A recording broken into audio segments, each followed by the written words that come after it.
আমরা আজকে আসছি সেই ফেমাস জায়গায়, লন্ডনের অক্সফোর্ড ইউনিভার্সিটি। এটার ডোরটা দেখাই। এই যে এটার অনেকগুলো ডোর, তো এটার কোনো মেইন ডোর বলতে কিছু নাই, আর থাকতেও পারে জানি না।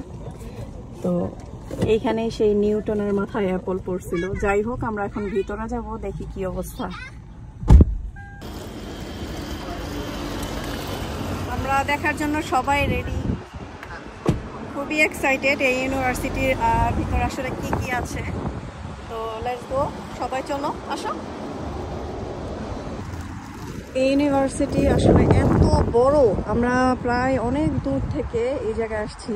এটার গেট অনেকগুলা, তো আরও আমাদের সাথে আরও কয়েক ফ্যামিলি আসছে, তো ওরা আরও 10 মিনিটস দূরে নাকি গাড়ি পার্ক করছে, মানে এত বড় এটা।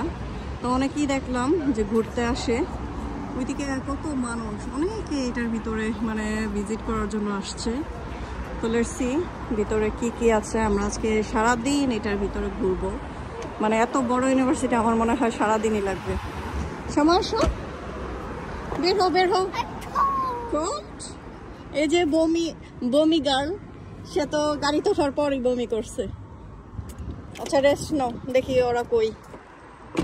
তো এটার এই এরিয়ার চারপাশটা এই যে।